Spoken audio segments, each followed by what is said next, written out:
Greetings, my friends. It is Uncle Mike, March the 19th, year 2022, in the in the calendar book system of the controllers of our days. You know, that's how they're gonna call it. I hope that this video is finding you well. I am in a really good spot here in Baltimore. Still no heat, but it's getting warm, and I got a connection with the sun, which I've never had before. Like when you don't live in climate controlled environment and it's cold out, you know, the amount of sun which you literally receive on your skin, you know, its significance in your life changes, you know. So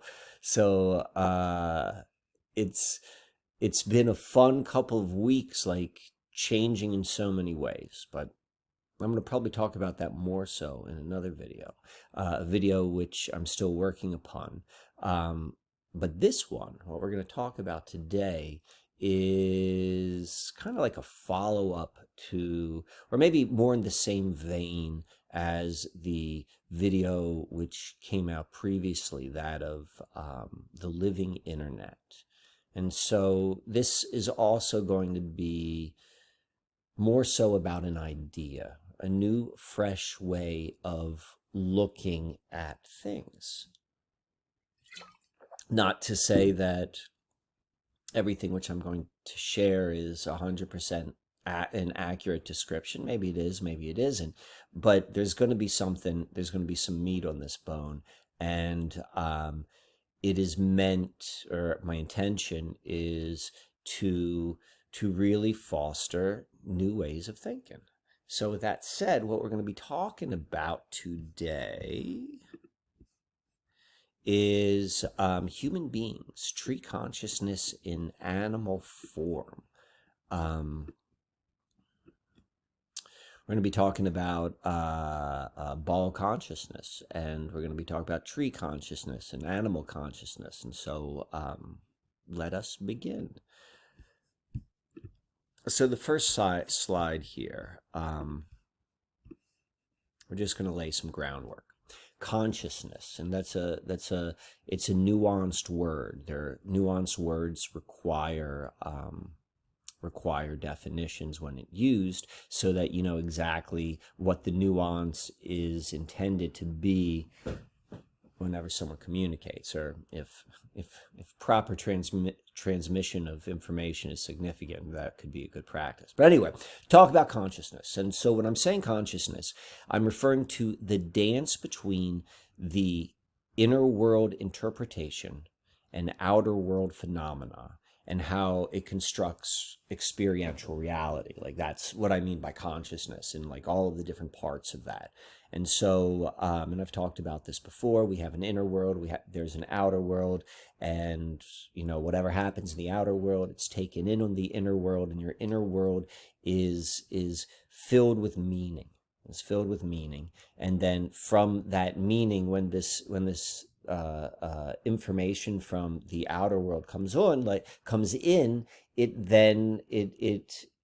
a person acts upon it, and you know, and they act upon it based upon how they interpret it, and then it feeds off of itself. Like it's always an ongoing feedback loop between the inner world and the outer world, between who leads.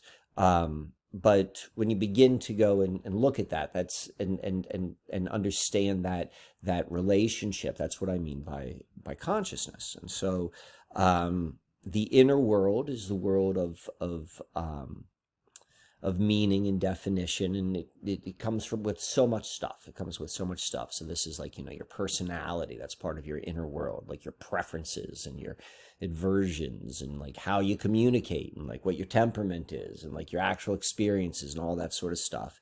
And then, you know, we have these identifications which are also involved also, and these are what makes up our inner world. So let's go down this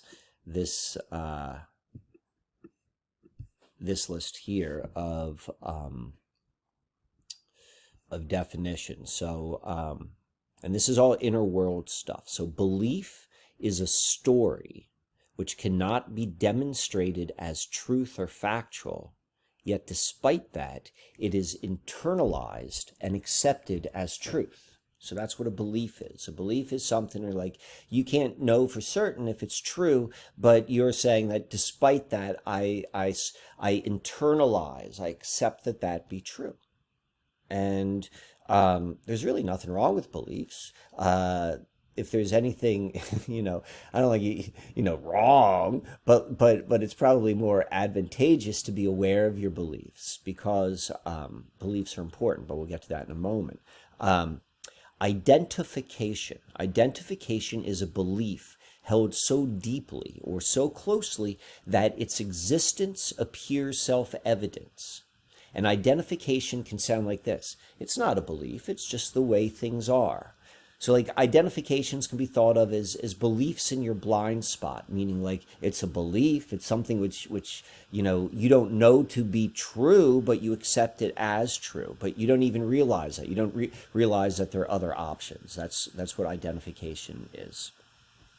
Identification and belief are very significant to the human experience on the realm called Earth. So, like, whatever this is, so we always, recognize the fact that it's a mystery. We don't know what this is. We don't know what it is, and so we're using our words smartly. So I'm just talking about, like, I'm having this human experience. I'm in a human body. I'm a human being, and it's in this realm which everyone's calling Earth. Like, whatever this is, like, you don't know what it is. I don't know what it is. We've got all these stories, but identification and belief are really, really significant in this experience. So whatever you believe and identify with will be proven true, at least to yourself. This is the nature of our experiential reality as human beings. This is what we do. We hold these beliefs, and we're constantly seeing things in the outer world, and because we have our inner definitions, our inner world filled with meanings, when we see it, we're like, oh, well, then this means that. And all of this happens instantaneously. Like, it's not conscious. This is just how we work. And so the beliefs and what you identify with are really, really significant. Identification and belief awareness is the basis, maybe just beliefs, identification and beliefs. I guess that should be R as well, are the basis of reality creation, because it's through this dance, that becomes a big part of how we experience reality. So, okay. Baal consciousness. Maybe that's not something I should be toning. Is an identification deeply held, consistently or constantly reinforced as truth through culture, which then propagates its experiential truth, reality, throughout the realm of life as humans on Earth. So we hold, we hold a deep identification. We all do, to various degrees, of this thing, which is just named Baal consciousness. We're going to talk about it in a different way, but it's the same thing. This Baal consciousness is an identification which is given through culture, and the culture is constantly reinforcing the Baal consciousness values. And so, because it's saying, like, Baal consciousness, Baal consciousness, Baal consciousness, and then you go out in the world and you see, like, oh wow, when I do the Baal consciousness, that I get rewarded for it. It then takes root and it goes throughout life. Like, this is part of that dance, that inner world, outer world dance. So, at the foundation of Baal consciousness, and all that is a name, it's just naming, is the belief or identification that human beings are animals. And it's not just talking about humanity in terms of, like, having an animal nature, but specifically, we are animals that exist in the predator-prey dynamic. Okay? Now, the predator-prey relationship, it's got many layers. There's many ways of looking at it. but if you understand and you can see the link between that fact of nature, the predator prey dynamic, and you study it, like you can see it, you could see culture more clearly for what it is. So by studying the predator prey relationship, the nature of Baal consciousness is revealed. You know, these are words, but what the Baal consciousness word is pointing to is this consciousness of predator prey. So to better understand what this is, because it's hard, the hardest thing to do is understand with the thing that you understand with. We will go and study directly the predator-prey relationship. So in order for the predator to exist, it must take the life of the prey. The predator's behavior, its existence, is aggressive and self-serving, yet this aggressive self-serving approach fits in perfectly within a system, within the system of you know, within animals, the animal world. Like it works, it's a truth. The prey's behavior or existence is defensive and self-protective, living in a way to minimize the likelihood of being eaten. Keep in mind, there's always many more prey than there are predator, and then there's also a pecking order of prey-predator relationships. And so this is a truth, right? You know, we see this in actual baseline reality, and if it should not be a difficult thing to go and see how our society in arguably every way fits into this or reflects this model. The prey competes within its own herd, not to be eaten. The gazelle doesn't have to be faster than a lion, just faster than another gazelle. So inherent in this system, you know, to apply this anywhere you want, is the fact that there's a natural tension. You know, I'm assuming animals feel tension. I'm applying a human emotion upon it.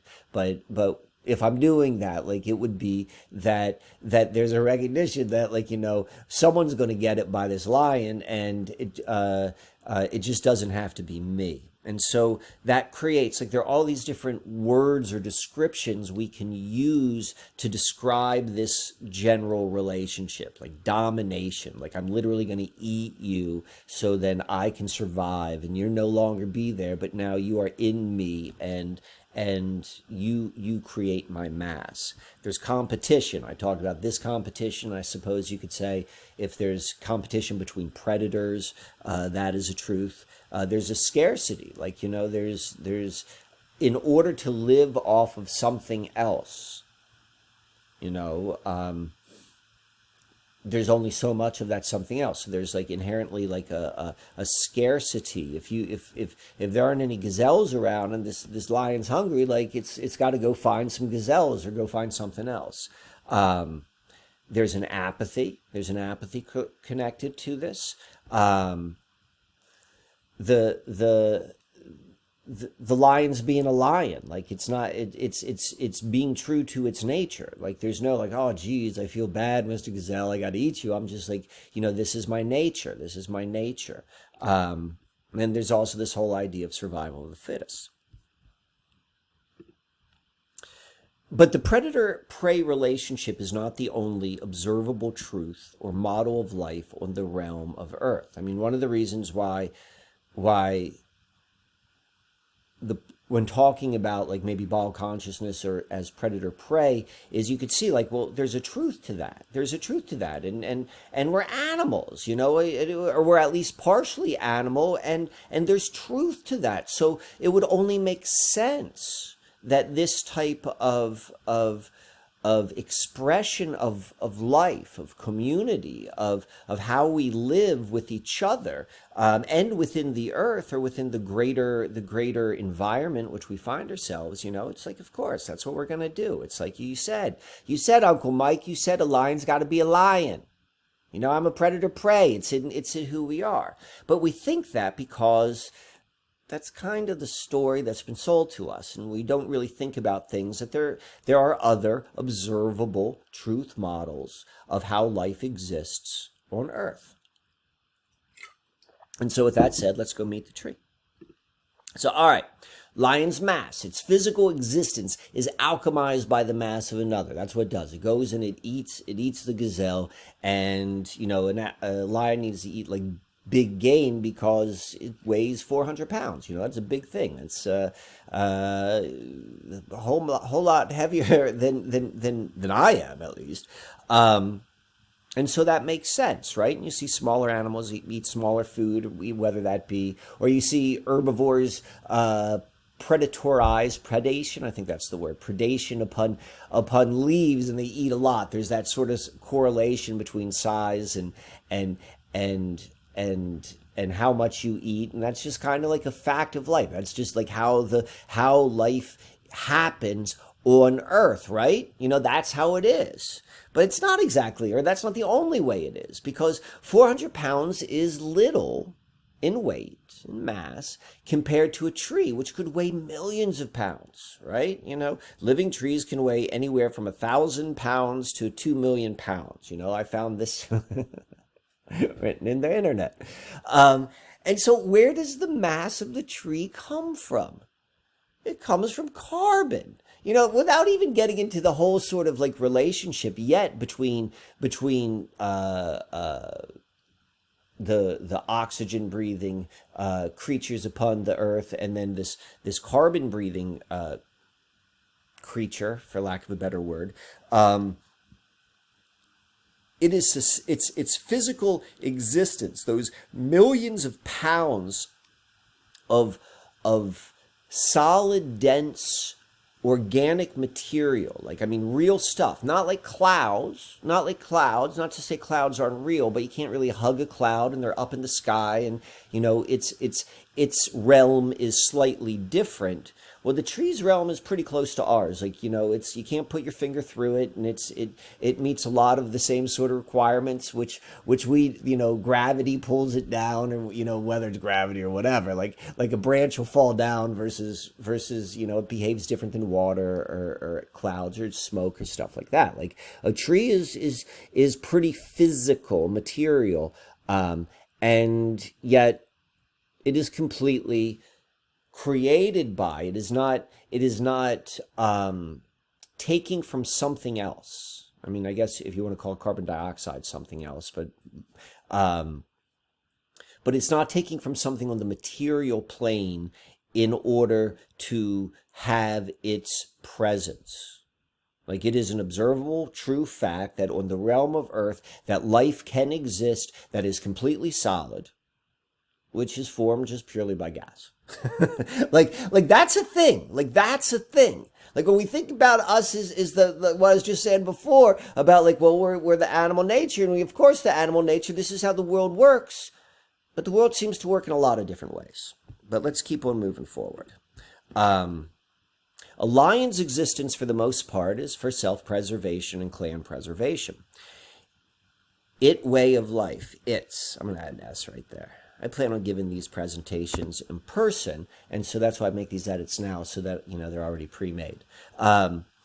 Its way of life fits perfectly within the greater cycles of the natural world, but its essence and role is primarily predator. That's a self-evident truth. Now let's compare that to the tree. All right, so you compare that predatory, that's what a lion is. That's a truth. There's predators and prey and all that sort of stuff. That is an observable truth to life on the life being lived in this realm on Earth. But what's also true when we go and look at the tree's existence, as opposed to being predatorial, its primary existence exists by creating balance with its surroundings, and there is a constant, consistent giving of itself. We could look at this from very, very practical sort of ways. Everything which trees do within the ecosystem of a wooded area, or even a lessly dense wooded area. But then also the nature that, look at what trees, the housing it provides. Like, certainly you could say, well, there's mites living on a lion. I'm like, yeah, that's true, but are there nests and there dens and like all of these other sort of things? And so the tree gives. Its primary essence is that of giving, and it's in this relationship, this that we'll get into in a moment, the carbon dioxide oxygen relationship, which fuels it. So it's held up effortlessly. It takes from nothing, and all it does is give. And it is a living example, a living organism on Earth. It is an observable truth that on the Earth realm that there exist life forms that are born and die, that take up considerable mass and volume, yet do so without taking the existence of another life form, lives in complete symbiosis with its surroundings, and actually gives more than it takes. Like, that's an actual fact. Like, that as an approach, has at least been demonstrated to be an actual thing here on Earth. Like, that can happen. And I want to say this one point. I point out born or die, and I think this is very an interesting thing or small detail to just drill in on as it relates to the trees. Is like there's an observable like life and death. Like, you could see a tree that is alive next to a tree that is dead. You know that there is something different. You'll see the tree that is alive in the spring or summertime filled with foliage, and the tree which is dead, it does not. Like, there's something different in one tree that the other tree does not have. But that's not really so true, because when the tree, the quote unquote dead tree fells, when it falls, and over a 30-year period, if it's big enough, maybe longer than that, as it decomposes back into its own environment, like, it's just given lots of information. Like, there's wisdom literally being passed into the ecosystem. So in a way, the life-death model isn't exactly the same per se. Like, I guess like human beings, when we decompose, if we were left outside, that would be true, or an animal, but they definitely do not go on the same time frame as what we see with the tree. But compare that to the mineral world. So there is a belief. There's a belief that everything in our realm has consciousness, and the mineral kingdom has as much consciousness. It's different, but as you or I, as a tree, as a butterfly, like there's the same thing within it, and even the inanimate objects carry it. There's an example of a belief. Like, you can't actually like prove it with like a rock life-o-meter, but you choose, if this is something which resonates as true, you're like, yes, I believe this. I don't need the rock-o-meter to tell me that this is a truth. And even if it's not, like, I choose that this is the realm of this is the type of reality in which I wish to participate in. Like, I mean, this is kind of the power of awareness of beliefs, but that's a belief nonetheless. And if you cut up a rock, a rock does not have the obvious indications of dying in the same way a tree does. So there is definitely a level of there's a level of observable living life cycle within the trees. And I'm kind of like I'm that isn't exactly the whole point of this presentation, but I find it fascinating. So I just want to take this point right now. And like, there's so much information that's out there which talks about trees and what is actually happening within the wooded areas. And on the surface level is like kind of fascinating, but then if you can apply like a greater sort of mystical lens, like it gets really, really exciting, or at least in my opinion it does. So let's move forward. Let's move forward. So humanity has been conditioned to see the world and itself within the world a certain way. Standardized education creates a standardized perception of reality. This is also known as shaping consciousness. So this goes back to like all this inner world sort of stuff with like the definitions. When you see something in the outer world, it hits the inner world and you're like, oh, this means this. This means this. There's nothing else for me to go to check out here. I already know what this is about. And so part of the, how does this Baal consciousness take hold, and why is it so universal, is because there is a system which is set up, where when you are finished with the system, they put a mortar board on top of your head. The mortar board is what's used in building walls and cements, and it's blocking, it's squaring this perceptive reality. This represents the brain, where we interpret and perceive reality, or that's the physical house of it within the human being. Within the system, we recognize when this has been properly shaped, and we put the mortar cap on top of it. And so now we know that there is at least a minimum baseline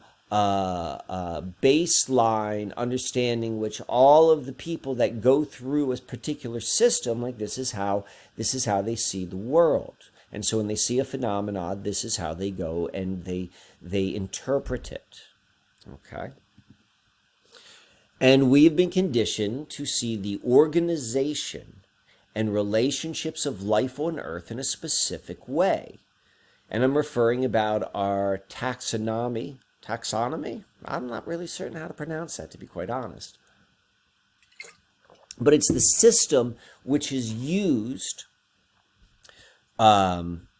which lays out or provides the ordering of the spectrum of life on Earth.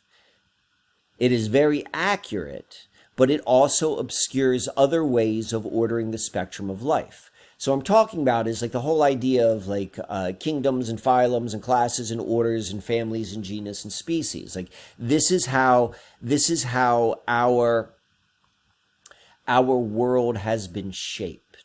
The way to perceive the relationship between animals or living organisms on Earth.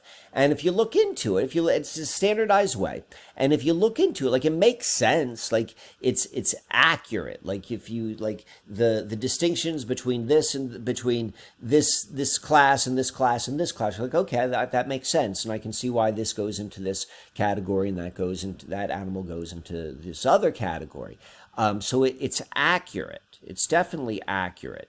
But accurate doesn't necessarily mean truth.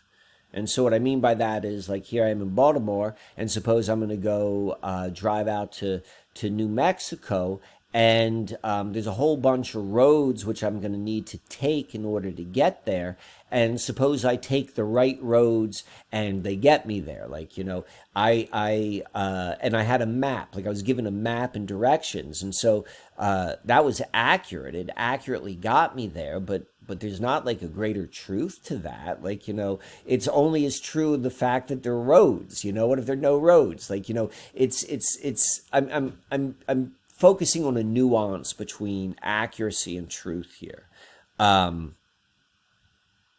And so because we have been conditioned, and this is independent upon the level of conditioning you may have within, whatever sort of biology classes you took or study which you've done on your own, Like the greater whole, like this is like the agreed upon way that this is how biological life is ordered, and just by doing so, it obscures other ways of looking at things. The the bio, I think it's binomial. That's the binomial nomenclature. So that's kind of like the Latin words used to identify everything. The naming that has happened in our natural world. The bio is, that's known as the binomial nomenclature. So the binomial nomenclature that creates the structure for the status quo understanding of the ordering of the spectrum of life on earth. So that's like the status quo, just like everyday thinking, everyday people, like the way they understand this is how life is. This is how life is, and it makes sense. And the experts told us. It reinforces the idea, this system, the way it is done, it reinforces the idea that human beings are animals, and therefore reinforces the Baal consciousness, this predator-prey identification. This is part of like, well, how do we become? How did this Baal consciousness, like, how does it work its way so deeply? Like, why does it seem so natural? It's like the way which consciousness is shaped in a very, very like literal, practical way has been done in such a way that we see it. That like that's all we see. Like this is the way to see life. That's what these systems provide us.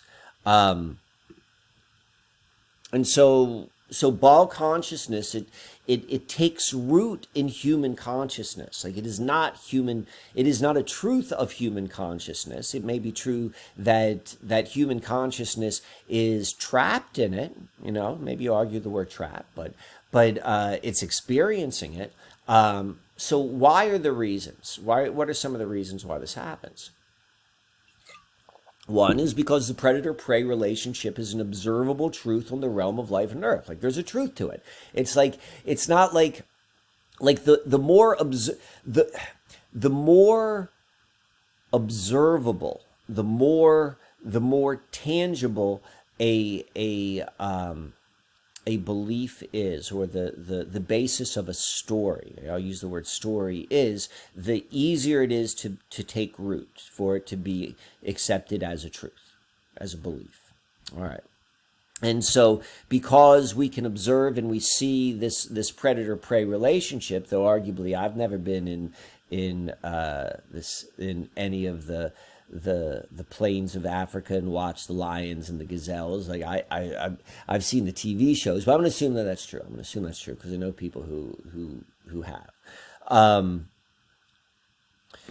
But there's a truth to it, so that helps it take root.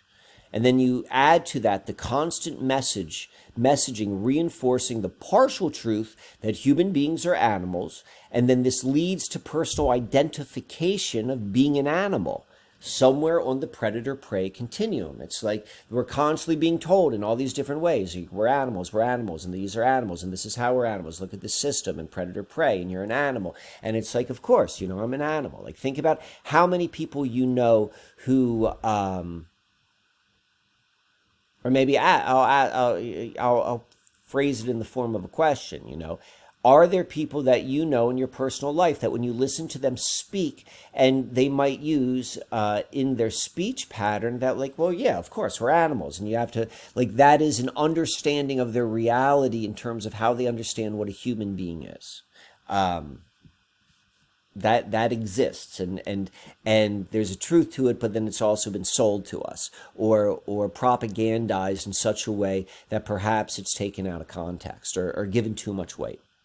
So third one is, by just being born into a cultural structure that is in harmony by the predator-prey relationship. Like I talked a little bit about the conditioning that happens through the education system. I'm just using that as one example, albeit a strong example. But if you're just born into a system,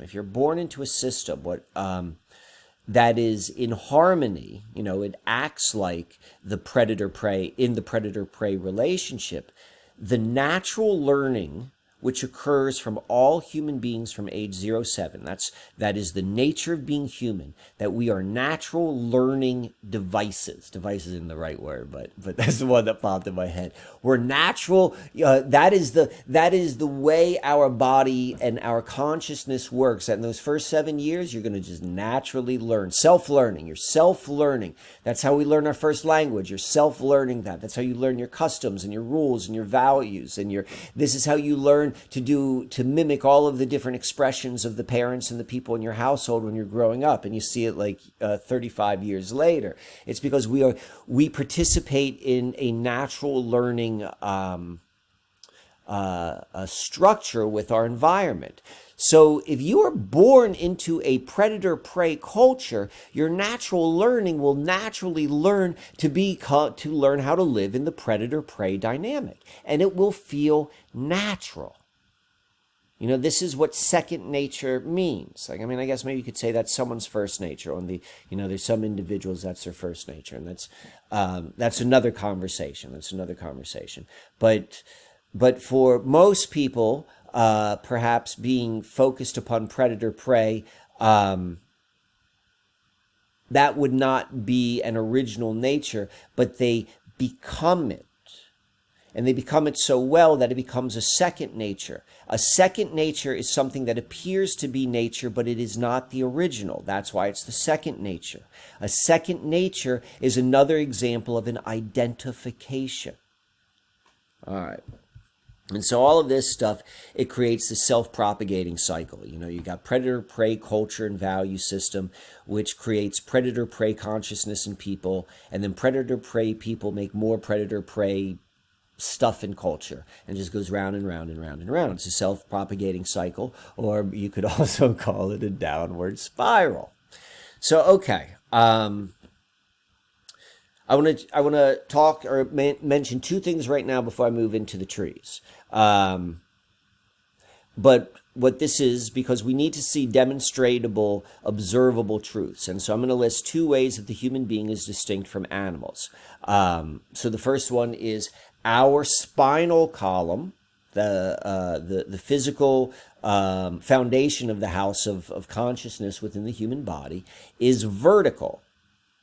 And every other animal on earth, in their most natural posture, their spinal column is horizontal to the plane of earth. And so, yes, there are animals that can move in such a way that their spinal column becomes perpendicular to the plane of earth, but that is not their natural posture. And so to me, that points to more of a continuum of whatever it is that this horizontal relationship with earth, what that does to consciousness. But we can see that there is something very, very different that all human beings share with each other, and the animals do not. And then the second one is animals are born with what they need to live or survive on Earth. Like they'll come with fur and fangs and nails and shells, and they can hibernate. They've got all these different sort of things that they've got. They don't need to go to the raccoon store to get like raccoon boots so that, when winter comes, that the raccoon feet stay warm. Like raccoons they have everything they need, is within their disposal in order to survive what comes with the natural world. And the human beings don't. We need to clothe ourselves in the cold, or, at least theoretically. And so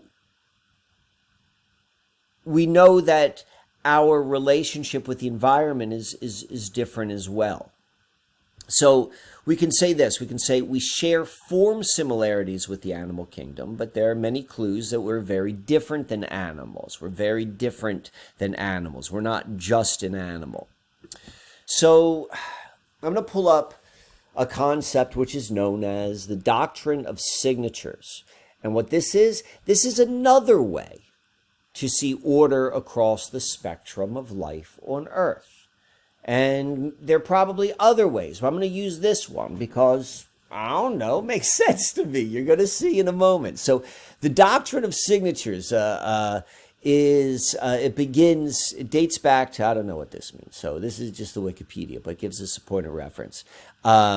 It states that herbs resembling various parts of the body can be used by herbalists to treat ailments of those body parts, and so expand that idea much greater than just purely herbs. The idea is basically saying when you see things that look alike, that there's a resonance, that they're connected, that there's a connection between them. The doctrine of signatures works, or the logic behind it is more or less like what you see is what you get. Like here we are in this mysterious world, in learning, in understanding what the experience of being a human being on the realm of Earth means. Like we talked about that. There's a basis of mystery, and yes, there is a very accurate logic applied to the binomial nomenclature, which is used to interpret and understand relationship within the continuum of life on this realm of Earth. But what doctrine of signature says is like, what you see is what you get. Like, it is self-evident, the logic behind it. When you see things that look like each other in this mysterious realm, well, they're connected. There's a way in which they are connected. And this is what I would suggest would be the most appropriate application of Occam's razor. Occam's razor, which basically says when there's no other way of determining an answer, or, if there's a question and you've got like a whole bunch of different possibilities, usually like the most likely scenario, the most likely answer, well, that's probably it. That's Occam's razor. And that used to be, there's a time, I don't know if people still talk this way, but there was a time when Occam's razor was often used as an argument to people who talked about governmental or secret society conspiracies, and people are like, nah, there's Occam's razor. It doesn't make any sense that a few people would be doing all this. It makes more sense that humans are just inept. But that's not what Occam's razor was designed for. Occam's razor was designed to be used on Mother Nature, because humanity has the capability of being tricky.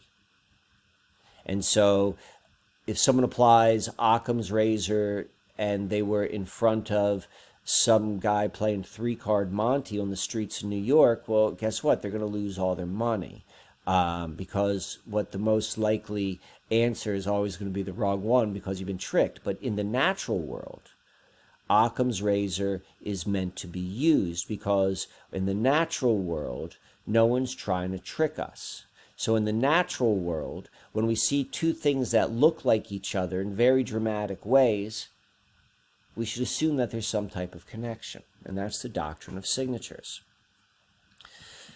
To learn the doctrine of signatures, one only needs to pay attention to their surrounding experiential life. They look around, they apply pattern recognition. We've been told all the time that the human mind is designed. It is designed for pattern recognition. That is usually positioned in a way which it implies that it is a hindrance to being human. But it makes no sense. If that's what a human being is designed to do, to see patterns, well, then where would a human being look for these patterns? Like, what would be an environment, and then what that they would do so, and then what would be the benefit to do so?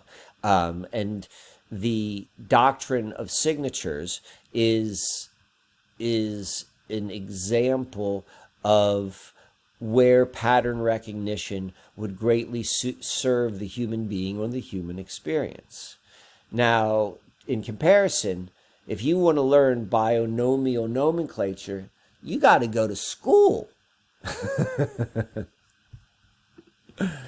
The doctrine of signatures requires a metaphysical outlook of reality. The doctrine of signatures is based upon visible archetypical patterning. And so we see Jacob Boehme, his name has come up in the past. in the past in other presentations I've done. Specifically, I'm thinking about some ones I've done with Roz.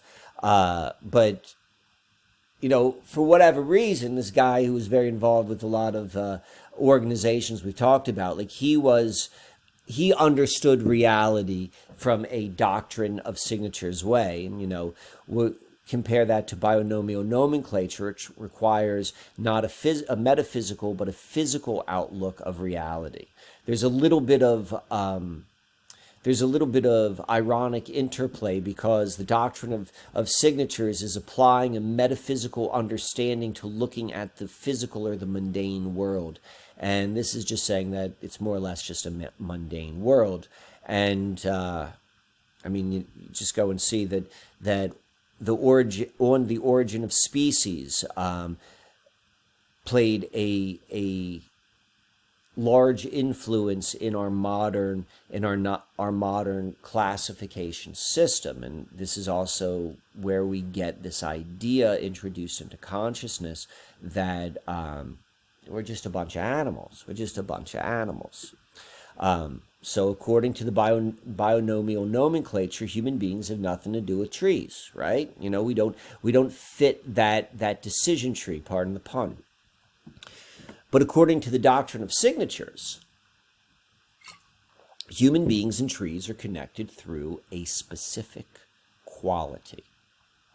This is identifiable by the archetypical similarity between the form of a tree and the form of the human nervous system.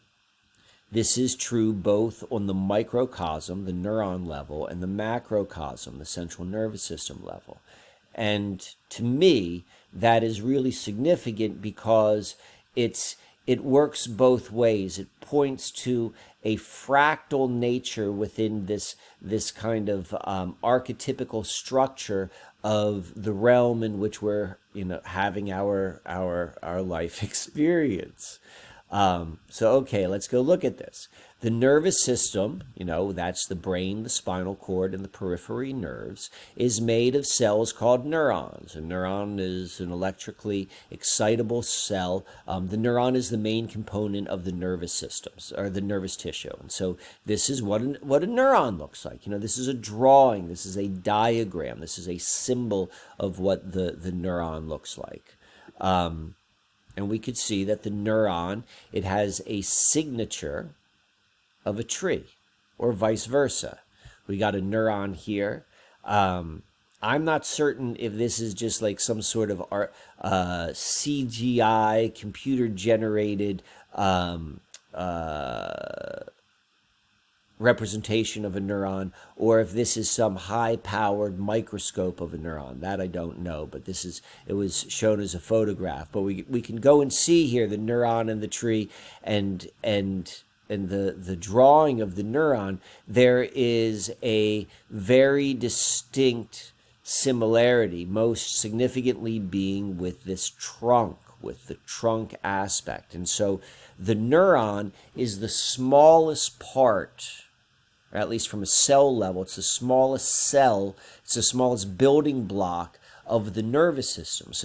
So when we see this neuron and we look at it relative to a tree, and we say that there is a connection or a resonance because they hold the same signature archetypical shape, we're looking at this from a microcosmic level of the nervous system, because this is what the nervous system is made of. But this is also true on the similarity, the signature between the central nervous system and the signature of the tree. Whereas the central nervous system is the spinal cord and the brain on top. That also, that looks like a tree, whereas we see this is a tree without foliage, and then here we see this with a tree with foliage, where we can really get the similarity in archetypical shape. And so we can look at the central nervous system as the totality or the majority of the nervous system, and therefore it's the macrocosm. So trees resonate with the human in three ways right now. We said way number one is the fact that both of our I'm going to say that for number three. So way number one is that the neuron itself looks like a tree without foliage. The second way is the central nervous system looks just like a tree with foliage, and the human being and the tree, what they share in common is both of their trunks have the same relationship with the plane of Earth. They are vertical. And so we can see all of these different all of these different signatures through the lens of the doctrine of signatures. I mean, you could go even further with this, and by looking at the root structure and the periphery nerves within the body, and we're beginning to see just evidence after evidence of just like there being a similarity. There's a resonance between the nervous system and the tree, and we know that we have a very deep connection. Like this only is complemented by what we already know. About the relationship between humanity with trees, which is primarily this exchange between oxygen and carbon dioxide. And we know that it is carbon dioxide which actually trees are made from. And so when you really begin to recognize this relationship, like it's very, very strong, and you're like, okay, yes, we're like animals, there are some very certain areas which our human form is animal-like. There's a truth to that, but there's also another truth from another perspective of how similar, in ways which are very, very different than how we are in common with animal, that we are with trees. And all of the ways, all except for the oxygen carbon dioxide way, they deal in the realm of consciousness. Or let's say, how about this, the nervous system. And so what is the nervous system? In the most literal sense, the nervous system is the physical mechanism in which the inner world meets the outer world. It's when you take in all of the outer world stuff. So when you take in all of the outer world stuff, it's taken in through, the eyes and the skin and all the different nerves, and then it goes inside and it meets with, we could say, I like to think that there's a distinction between mind and brain, but for what I'm going to say right now, I'm just going to say it's the same just to make things easier. But it's like the brain is where the inner world lives. And so it is not only where we perceive the outer world, it's also where the inner world lives. And this is consciousness. Our relationship with trees is through consciousness. Whatever that means, that is the link. In the same way we could look at, our relationship with animals. There are a couple ways. It's not just form. There's some other ways where we're like animals. We have many different ways which we relate to animals, which we don't with trees. But the point is not to overlook the depth and the significance that we see within the tree and the human correspondence. And then also, if this is through consciousness, and consciousness has very much to do or bumps up against essence, the essence of the tree, we talked about that earlier. And we know that when we are in alignment with the essence of the predator-prey part of life, there becomes a truth to that. It acts out. We create a reality which confirms what we already know to be true, which is that we are animals. All right? That is a truth. But it's also true that we are trees, and trees behave in a very, very different way. So let's go walk through this. The human being resides on the realm of earth and material reality. The human being shares many similarities with animals as identified through status quo taxonomy. And the human being is very different than animals in some obvious self-evident ways. The human being shares specific similarities with trees as identified through doctrine of signature understanding. The human being resonates with trees through archetypical patterning in the human nervous system. The human nervous system is the physical apparatus that bridges the outer world and the inner world. It is the house where our consciousness takes place. The human being relates to trees through consciousness and to animals through form. Tree consciousness essence expression is symbiotic with its environment and with each other. Animal consciousness essence expression is predator-prey. Culture, value, structure, and standard education reinforce the human as predator-prey. So the question, because it's just a game of questions, right?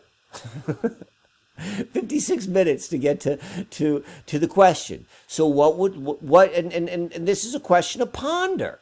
What would life on Earth look like if a critical mass of people identified with their tree nature consciousness as opposed to our animal nature predator-prey Baal consciousness? Like, work that out. Like, literally, like, go down those lines. Look at how Baal consciousness creates the environment in which we are in, from hierarchical business structures to the ways in which people are looked at as human resources. Like, I mean, like every part of our lives and how we relate to each other and we compete with each other.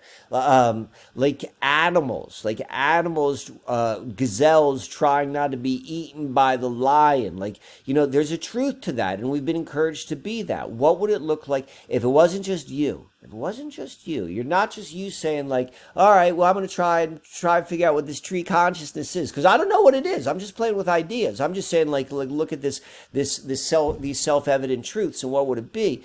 But the point is not for an individual. Like, imagine, before you try it as an individual, like, just imagine what would happen if the critical mass, like a majority of people, like, that's how they approach reality, with that of symbiosis and that of I mean, you go as deep as you want with this. I go pretty deep with it. But what does that look like? And the reason why that's important, is if you want a new reality of experience on the realm of Earth, and we're at that point right now where reality is changing. If you want a new reality of experience in the realm of Earth, you must become a new type of human being. That is the truth. You can't be the way which you once were. This is true for all of us.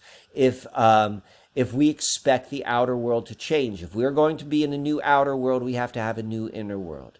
And so, to me, this is a piece of the puzzle. And that's what... That's what this latest series of videos and this exploration and where all of the stuff that the last 2 months is really bringing me to is delving into new ways of understanding the mechanisms of change on this realm of Earth. First beginning with understanding consciousness. So that's it, my friends. Hope you're doing well. Send me an email. Any of y'all are interested in coming by the Baltimore place, definitely reach out. I've had a bunch of people come by, and I'll get into more of what's going on here in a little bit. But yeah, that's where we are. That's what we got now. I hope that this was a thought-provoking, enjoyable, inspiring video. Until next time, it's Uncle Mike.